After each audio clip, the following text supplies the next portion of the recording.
Nurul Iziani. So today I would like to present on the MC1 system Verilog verification project. So basically we are given a memory module which we need to run a test using two methodologies. One is using a traditional RTL test bench, and another one is by using a direct programming interface, which is TPIC, to test the memory module. So we are using Vivado, Xilinx Vivado. I'm using 2024.1 version. So let's take a look first at the module RAM, which is we are going to test later. So the given the spec is we need to use a 2 power of m deep and n bit width of data to test for synchronous read and write. So the spec required us to use 2 kilobyte of data. So in this case 2 power of m equal to the memory deep, and n is equal to the size of the data of how many bits. So I define parameter as m equal to 4, so I can get 2 kilo of memory depth and in 8 bit of data. Yeah, so basically the address needs to be n-1 and input need to be n-1 to 0, so it become 8 bits, and the output logic is same as the data input, so n-1 which is 8 bits as well. So this is where we define the memory array, which is what 2 power of m as I mentioned earlier. And for this flow of this memory is the Q output data will get from the memory of the address. So and then if the write enable signals, we have write enable signals here. If it is equal to 0, then we will write a data into the memory address. Yeah, so basically this is the flow of the TUT. So the spec for the testing of test bench using RTL or traditional methodology is we will need to have 3 to 4 continuous write operations, and also 2 to 3 read operations, and 2 to 3 of alternating write and read operations. So in my test bench here, the system Verilog test bench, so this one is where I define the parameters and all the signals needed, and also instantiate the RAM module. So I just pass in the same name for the logic signal, and here is where I initialize the signals. So initially I initialize the write enable signals to 1 to disable any write operations, because the write operations is actually active low, where if it is 0, then it will, so then the data will be written into the memory. So in this case initially I disable any write operations and initialize everything to 0. So I wait for a few clock cycles, and then I start the continuous write operations. So in this case I start to write AA into address 0, BB to address 1, CC to address 2, and DD to address 3, and so on. So I end, after I finish this, I basically end the write enable signals, write the write operation by toggling the write enable signals to 1, and then I start, after a few clock cycles, then I start read operations, which is read from the address that we defined earlier, 0, 1, 2, 3, and then we can see the output from the display functions that I put here. So we will see in the console later. And then I wait for another clock cycles for alternating read and write operations. So basically, read and write operation is just quite easy. In one liner, I just define the logic signals needed. So for write operation, we need to define the write enable signal to 0, and then the address I use address 4 and write the data of EE, and then read operations, I just define back the write enable signals to 1, and then read the address 4 and display the current value Q, and do the same for the rest, and then finish. Yeah, so this is my test bench for the traditional RTL methodology. So I had run the simulation, and this is the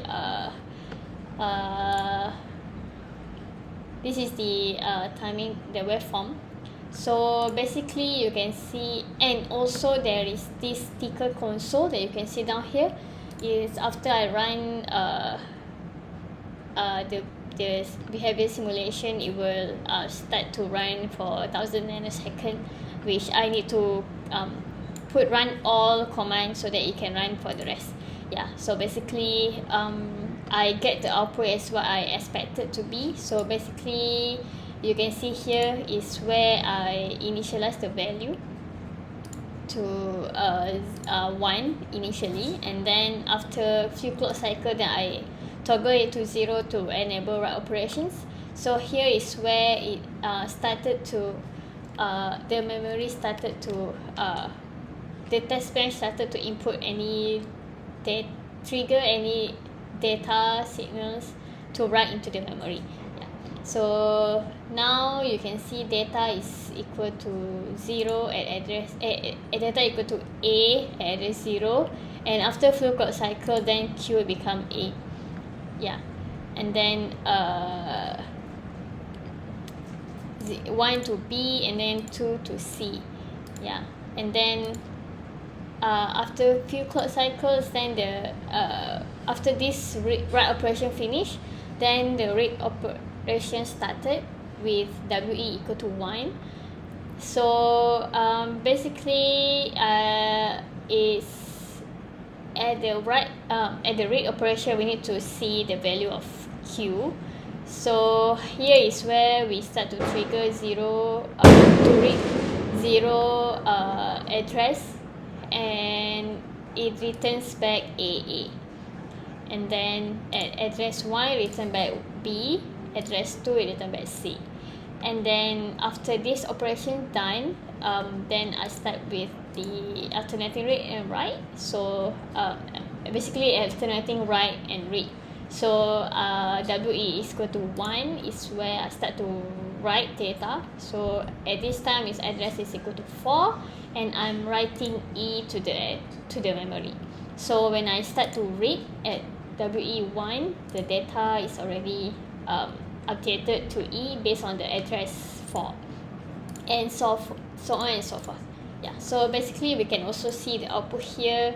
That is as what we expected, as I input 0, 1, 2 as ABC respectively, and then 4 is E, 5F, and 6 is 11. Yeah, so basically this not 11, it's actually 1, 1. Yeah, so basically this is what we expecting it to behave. So that's it for the traditional test bench. Next I will show you how I created the DPIC program. So basically I have it here. Oops, let me put this one here. Okay, so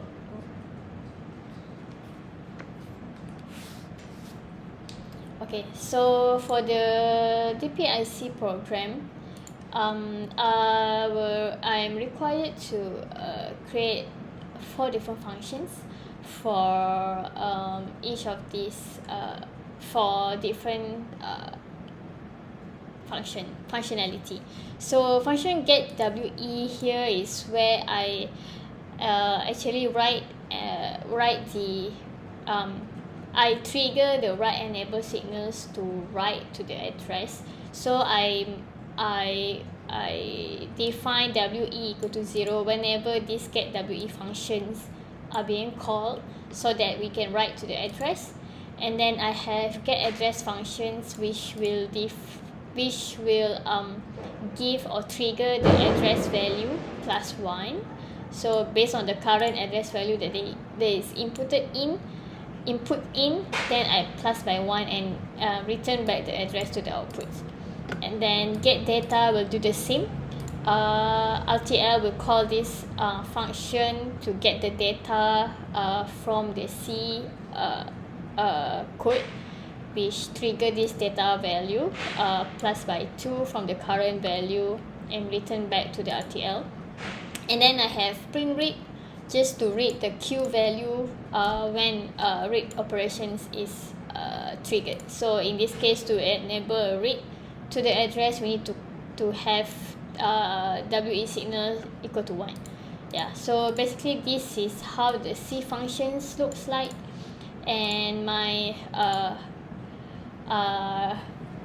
test bench for this DPIC or CRTL's code simulation is a bit similar like the RTL code, but now we need to import the DPIC function using import DPIC library and call the functions that we want to use. So in this case, we use all the 4 functions that we defined earlier with respective signals input in. Yeah, so basically the flow is the same, where basically the flow is the same. This is where I instantiate the RAM module and also generate the clock, and this is where I apply the test vectors. So firstly, I write to the address. After a while, then I get the address. Write the address means I need to get the WE signal first, which equal to 1, which equal to 0. Then I get the address, and then I get the data. Then when I read, I should be able to see that the value of Q is similar, is correct as what I input in when I write to the address. Yeah, so this can be seen when I run the whole flow. So basically, I need to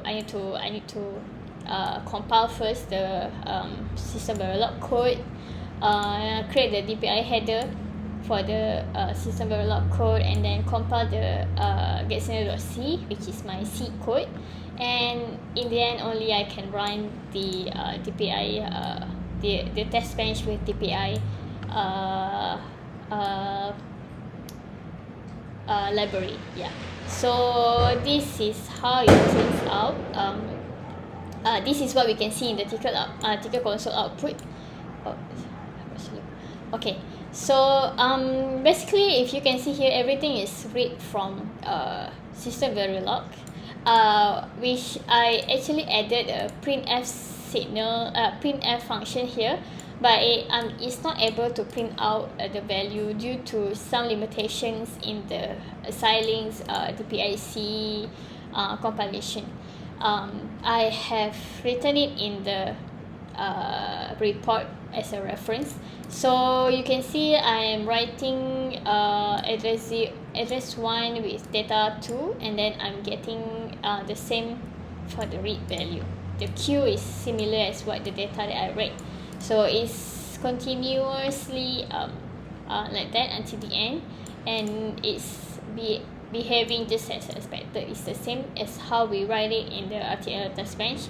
Just right now we are using C code to trigger all this value, whereas in the RTL code, we just use the value triggered by the C code and display it here. So in my conclusion, I believe that the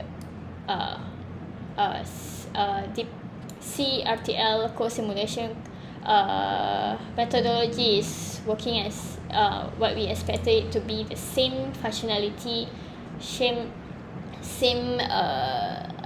behavior as how we wrote it in RTL simulation code. Yeah, so basically that's wrapping up my my presentation for the project. Thank you.